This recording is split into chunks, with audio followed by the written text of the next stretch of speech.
in 1519, when Spanish commander Hernan Cortes arrived at Veracruz with 11 ships and 500 of his men.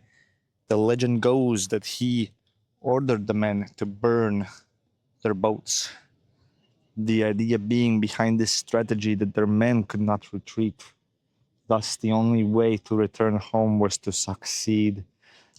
That's the concept of, burn the boats. Very famous these days. Everybody's talking about it. The book that I'm reading right now, that I mentioned in one of the previous episodes, Think and Grow Rich, really famous book, also mentions this story. I think it's so captivating because the concept of choice, as I've mentioned in a lot of my previous Worth the Trade episodes, is actually distracting, I feel like.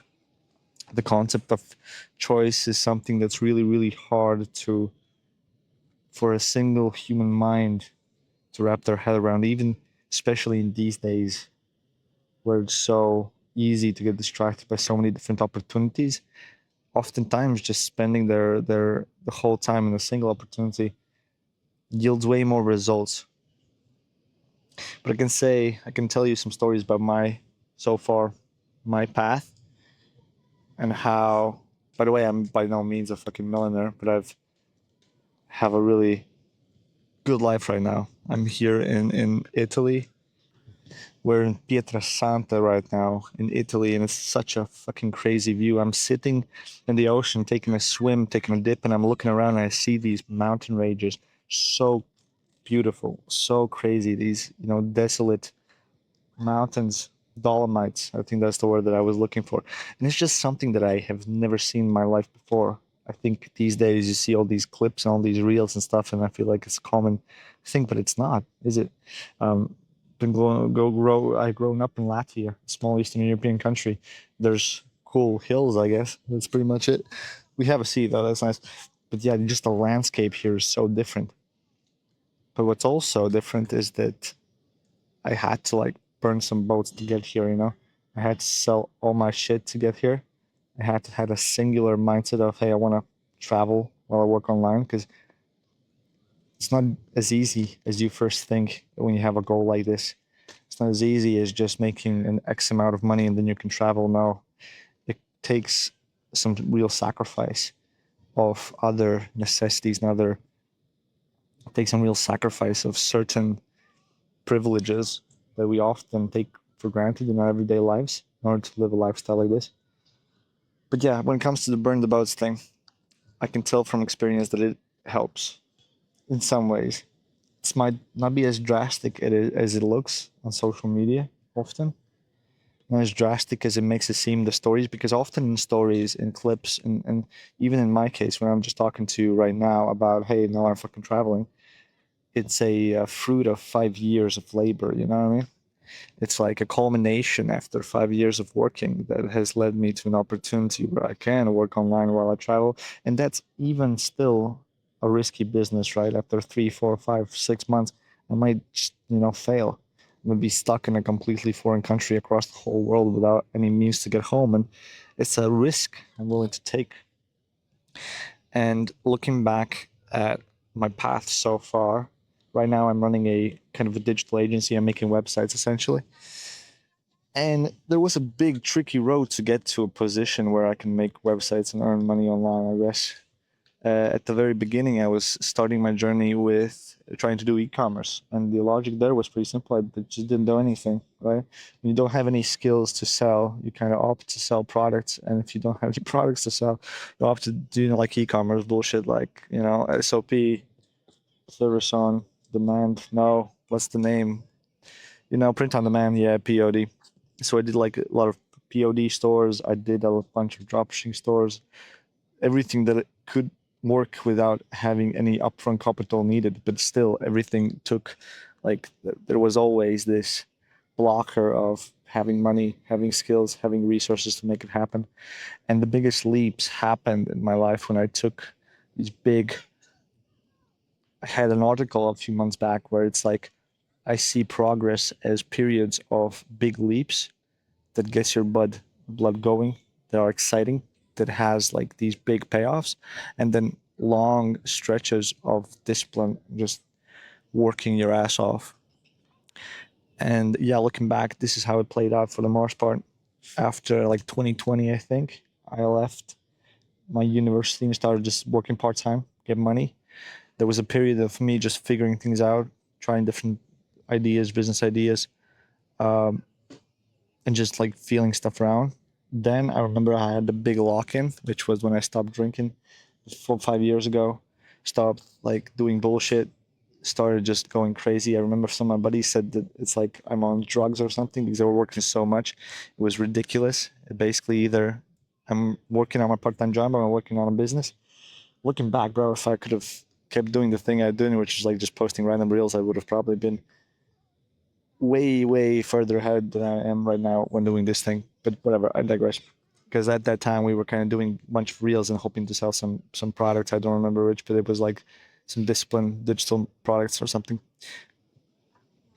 And after that, it was a period of making a big leap towards a career or towards a job position, which I was definitely underqualified for because everything that I had on my belt was only like self-made e-commerce stores. It was completely unqualified for these marketing positions that I applied for, yet I got accepted. That was another kind of big leap. Then was a period of half year or so where it was once again just, hands to the grindstones, making stuff happen, working at that job all the day. It was like from 9 to 5 I was working at that job as a junior digital marketing specialist. After that, at the end, I was doing Etsy stuff. I was doing Etsy stores at the time, a lot of print on demand stores. I'm trying to make those happen. Got blocked from all the Etsy stores, which was sad because we did like a lot of AI stuff, and Etsy didn't like it. Then after that, it was a period of once again making big leaps.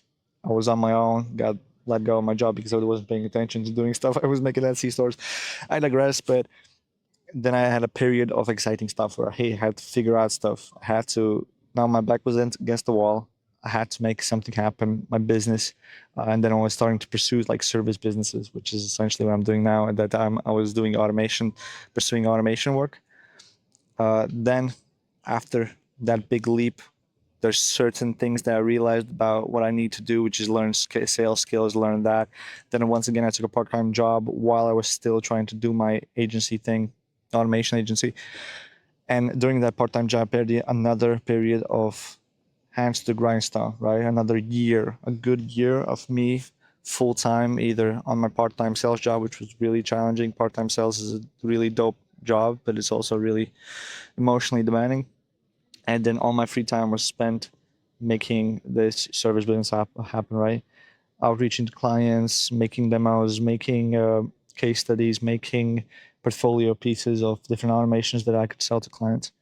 Eventually, guess what? I got some clients. I got some friction. Then it became a point where I either could, freelance as that automation guy, take a one job a month, maybe, and then at the part just continue my part-time job. But also I know from experience already from before that taking big leaps, taking risks, taking these burn the bridges moments can really take you further than anything.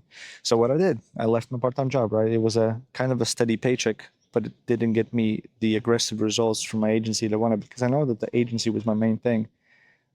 Part-time sales was something that taught me sales and paid my bills. But now that I landed some clients from my agency perspective, there was no reason to keep the sales job around. I already did learn some sales during that year and I had a business going. So that was once again time to take that leap. So like I keep saying, it's like these periods of diligent work, which are fucking so long often, right? I just described you a period of 5 years in a span of a minute, a couple of minutes. You got to realize that these big leaps, like me, quitting my university, like me, it was like, yeah, quit university. Then it was like a year and a half or 2 years uh, or a year and a half maybe until I did the next leap of taking stuff seriously, quitting drugs, quitting partying, and just working crazy. Then once again, I did that for a year or even more. Then I took another leap of trying to find that marketing job that was out of my reach. Another year of working, right? There's like these really small stints of exciting stuff. And then they're padded by big periods of just working crazy hard. But what really helps to make those work periods happen is the idea that you cut off the exit paths, right? You leave uni, you move to a big city, you, I guess looking back, that thing about me quitting alcohol isn't a big deal, but me like quitting that part-time job and doing a full-time job in a job that I don't understand at all, which I am really underqualified for, me then uh, being let go, I guess that wasn't my choice, but still looking for a service job and then taking on that sales job, big leap again. Then once again, a year of just grinding, learning, hustling, and then once again leaving that part-time job. So yeah, it's like a big long period, but I can just describe it in a few minutes. And that's really interesting that in retrospect these things, they make sense. They seem so obvious. They seem so easy to describe. You kind of are so easy to apply that story in retrospect. But once it's happening, it's hard to make those big leaps. And this right now that I'm doing is another one of those burn the bridges moments, right? I decided to uh, forego the stability of making my business happen from a safe position, right? Keeping grinding, keeping looking for new clients, keeping it steady, keep the ship from moving. I instead opted to put my back against the wall, book one-way tickets to fucking Italy.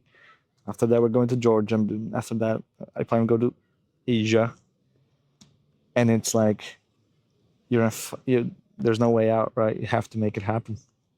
And it's as much scary as it is motivating, as it is inspiring. So yeah, it's like the definition of that burn the bridges moment. I think they're so necessary to have that balance, to have that lion and that reward always there. Otherwise, it's so easy to get stagnant. There's also the study. At this point it's famous because big productivity guys, optimization guys, and philosophy guys like Chris Williamson and all the other big guys have made a name of this study. But it's about this mice. They had mice put into tubes, and basically they attached like these springy things behind them to measure how hard they pull, and they tested them, the difference between them running towards something that they like cheese. Then they tested them running away for something like a smell of cat behind them, and they realized that they ran with more strength, with more effort, if there's a cat behind them and there is a reward in front of them. And then they further tested that they ran even harder if there's both a cheese in front of them and the smell of a cat behind them, making it think that you need both of these fuels to get you going. You don't only need to like see there and manifest the beauty of it. You don't only need to be there and imagine your successful life, like right now that I'm reading that book, Think and Grow Rich. It's all about just fantasizing and visualizing your successful self and just manifesting that reality. But it's also a case of you putting yourself in positions when you cannot fail, basically, and you'll have to figure it out. You have to have the mindset of you can do it. You need to get that reward. Like for example, to travel the world or work on a language was my dream for so long, and now I'm here. I'm still so grateful every single time I'm just walking outside and I see these beautiful mountain ranges. Whenever I'm at the beach right now, it's with my amore, right? So, so amazing, so inspiring, and so just bizarre how it's my life right now. And at the same time, I'm fully realized that right now when I'm in this position, I basically cannot be slacking off at all. It forces me to do more output than I ever have. Not only do I maintain the same amount of work that I did right before leaving with my website work, where I deliver websites for a white label as a white label for an agency, but I also do all these content right now that I just couldn't have time before. Looking back, I had time. I just didn't have my back against the wall. Right now, when push comes to shove, where I have to do it, when I realize, hey, this is the highest leverage thing I could probably do for my future career. So let's crank these vids out while I do these amazing, cool things. Basically, if you look back to all the content advice, it's always like first you have to do cool shit. Now, for the first time ever, I actually have done cool shit. So it's like, let's crank these contents out. I might not know what I'm doing right now. Might be all over the place, but it's definitely something that I've able to do from the fact that I've, yeah, put myself in positions where I can't fail. Can't afford to fail at all. And yeah, it's happened again and again in my life. I think it's going to keep happening. Knowing how this pattern commits, I know for the next period of my life, it's probably going to be really work heavy as I'm doing this crazy thing. I'm going to be acclimating to this lifestyle of traveling around, living the digital all my life. At the same time, I'm going to be have to have more discipline, more focus than I would ever have before. It's like, yeah, because yeah, the ticket is one way. There's not really a safety net for me. Well, obviously not completely responsible, right? Push comes to shove. There always is a way to keep at least my woman safe, for example. But I might fucking end up here in Italy alone, living in a train station if everything goes to shit. Uh, that's reality that you have to face. It's a thing you have to do, and that kind of keeps you going. But yeah, that's about it for this episode. It's probably short. Don't know, but I don't have much battery life on my phone. Been sunbathing too much today.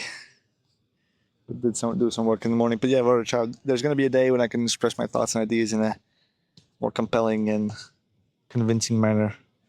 I think today was better than yesterday, so I'm gonna keep going until I go for like 100 episodes. And this episode, see ya, ciao. Off. Ja.